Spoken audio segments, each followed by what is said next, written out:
আসসালামু আলাইকুম। এই মহিলার কথাগুলো শুনুন।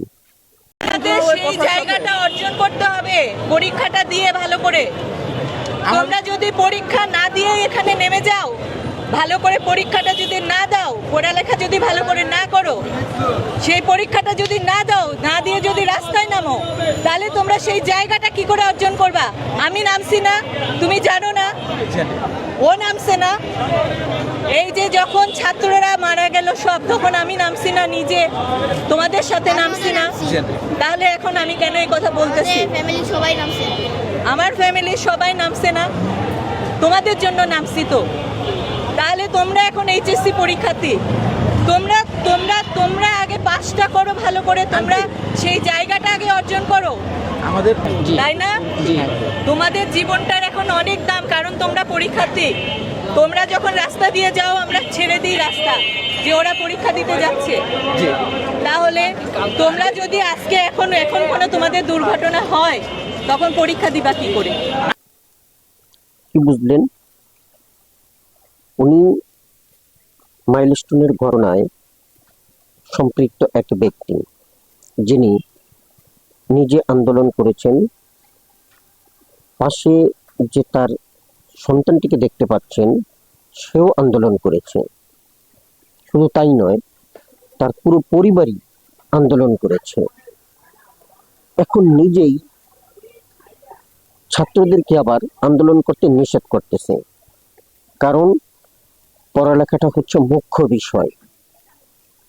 যদি পড়ালেখাই ঠিক না থাকে, তাহলে এই আন্দোলন দিয়ে কিছুই হবে না, বরং জীবনটা নষ্ট হবে। তাই তিনি পড়ালেখাকে প্রাধান্য দিয়ে আপাতত আন্দোলন বন্ধ করার জন্য বলতেছেন, এবং খুব অমায়িকভাবে, কত সুন্দরভাবে কথাগুলো বলেছেন। এবার এর কথাগুলো শুনুন। মা হিসেবে একটা আক্ষেপ আমি জানাই যে আজকে আমার মতো অনেক মারা এখানে কান্না করছে।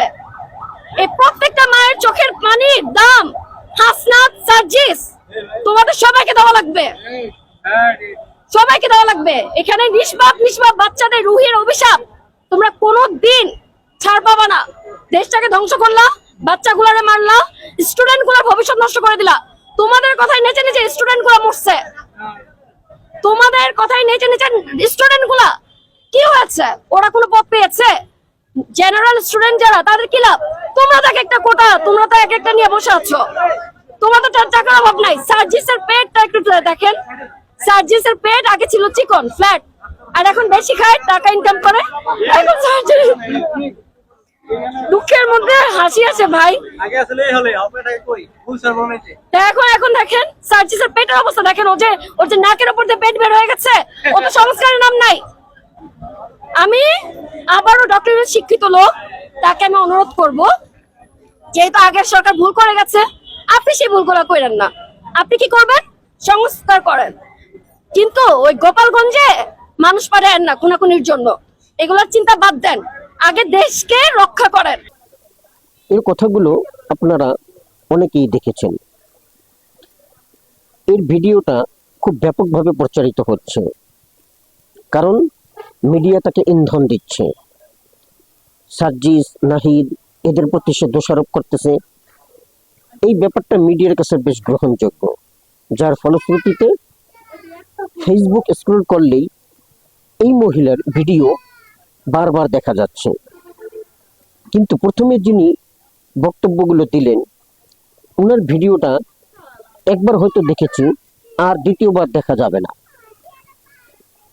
তাহলে কি বোঝা যায়? এভাবেই স্বার্থসিদ্ধি করা হচ্ছে। তাই জনগণকে বলবো, বুঝতে শিখুন কোনটা ভালো কোনটা মন্দ। এই ধরনের বক্তব্যে বিভ্রান্ত হবেন না। এরা গুজব ছড়ানোর জন্য, দেশে অস্থিতিশীল পরিস্থিতি সৃষ্টি করার জন্য, এদের মতন আরো বহুজনে কোনো একটা প্রবলেম ক্রিয়েট হলেই সেখানে এসে হাজির হয়। এই মেয়েটির কথা শুনুন। দেখুন এরা মব সৃষ্টি করে কিভাবে দেশের পরিস্থিতিকে ঘোলাটে করে। এই ছেলেটিকে দেখুন, সে আবু সাইদ হতে চেয়েছিল, আসলে সে মব সৃষ্টি করে দেশের পরিস্থিতি ঘোলাটে করতে চেয়েছিল, তেমনি ভাবে এই ধরনের যারা নেগেটিভ বক্তব্য রাখে এবং দেশকে অস্থিতিশীল পরিস্থিতি দিকে ঠেলে দেয়, তাদের দিকে সাবধান থাকবেন। ধন্যবাদ সবাইকে। আসসালামু আলাইকুম।